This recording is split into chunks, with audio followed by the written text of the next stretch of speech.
Halo, Assalamualaikum warahmatullahi wabarakatuh. Perkenalkan, saya Anissa Abduliana, NPM 46. Di sini saya akan menjelaskan tentang inovasi assessment sebagai salah satu tugas akhir dari mata kuliah inovasi pembelajaran biologi.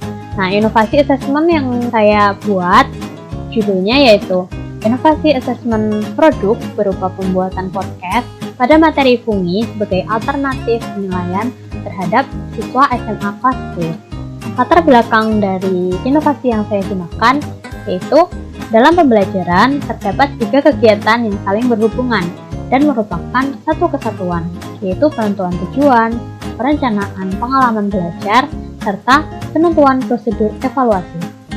Dengan pemberian pengalaman pembelajaran guna mencapai suatu konsep tertentu, maka perubahan proses evaluasi juga terjadi. Sehubungan dengan pentingnya pergeseran tersebut, maka perlu adanya proses penilaian yang tidak hanya mengukur satu aspek kognitif saja, melainkan juga penilaian baru yang dapat mengukur kemampuan hasil belajar siswa secara keseluruhan. Kegiatan penilaian siswa merupakan komponen penting dan integral di dalam kegiatan belajar mengajar di sekolah. Menurut Wahid Murni Mustikawan dan Ridho 2010, fungsi penting bagi pendidik dalam mengevaluasi belajar peserta didik adalah memberikan umpan balik kepada siswa dalam mempertimbangkan efektivitas dan efisiensi dari proses pembelajaran yang dilakukan. Sementara menurut Miller, Lin, dan Grunland, mendefinisikan penilaian belajar siswa sebagai berbagai prosedur untuk memperoleh informasi belajar siswa dan menentukan keputusan berkaitan dengan kinerja atau hasil belajar siswa. Berikut desain inovasi yang saya gunakan. Yang pertama yaitu inovasi assessment yang saya rancang adalah penilaian non-test, yaitu penilaian produk dengan 3 jenis penilaian, yaitu penilaian aspek kognitif, afektif, dan psikomotor. Penilaian produk tidak hanya diperoleh dari hasil akhirnya saja, melainkan juga dari proses pembuatannya. Siswa dibagi ke dalam 6 kelompok, kemudian setiap kelompok diminta untuk membuat produk berupa podcast mengenai materi fungi sesuai pembagiannya.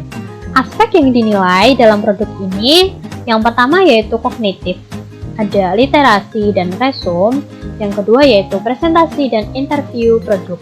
Untuk aspek afektif, ada keaktifan dalam kelompok, sikap selama presentasi dan interview produk, dan ketepatan waktu dalam pembuatan produk. Sementara untuk aspek psikomotor, yang dinilai adalah keunikan produk, keterampilan selama presentasi, dan menjawab pertanyaan.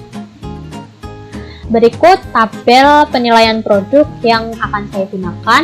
Kawan-kawan bisa melihat di PowerPoint. Tahapannya itu ada 3. Yang pertama ada persiapan, pembuatan produk, dan juga penilaian produk. Untuk tahap persiapan ada literasi dan resume, kemudian ada penyusunan storyboard. Yang kedua yaitu pembuatan produk.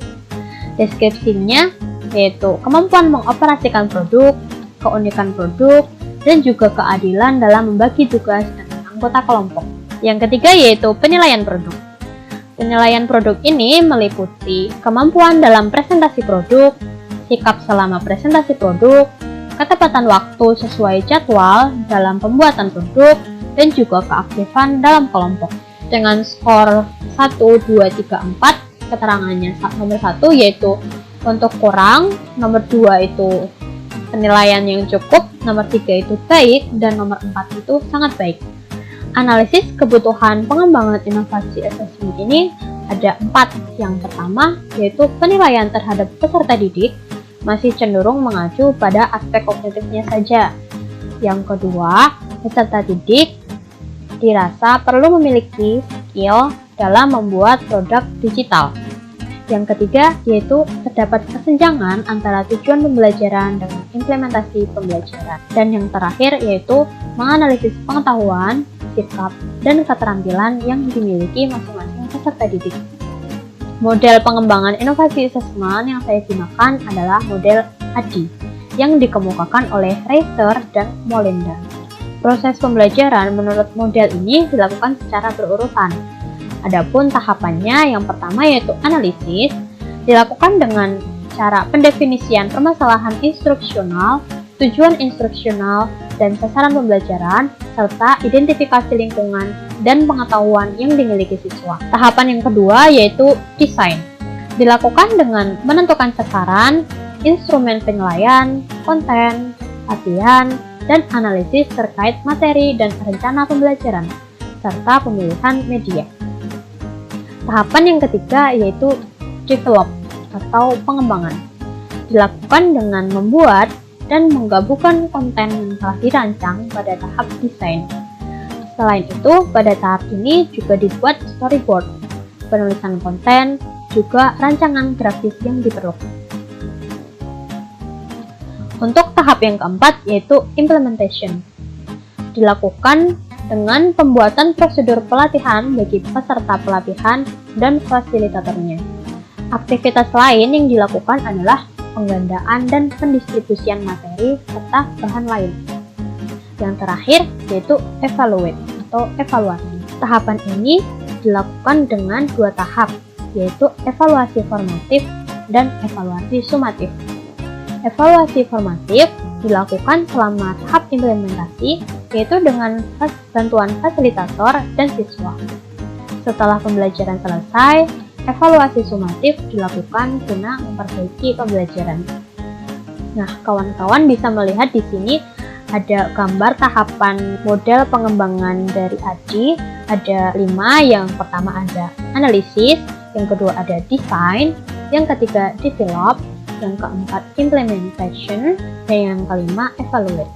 Strategi dalam pengembangan rancangan inovasi yang saya gunakan yang pertama yaitu penjelasan alur pembuatan produk oleh guru, kemudian yang kedua yaitu literasi dan resum oleh siswa yang dilakukan dalam durasi waktu sama 1 minggu, kemudian penyusunan storyboard atau skenario produk oleh siswa yang dilakukan dalam durasi waktu 1 minggu, selanjutnya penguploadan produk oleh siswa, dan yang terakhir pembuatan produk oleh siswa yang dibatasi waktu selama 2 minggu. Berikut daftar pustaka dalam rancangan produk inovasi dari saya. Baik teman-teman, terima kasih.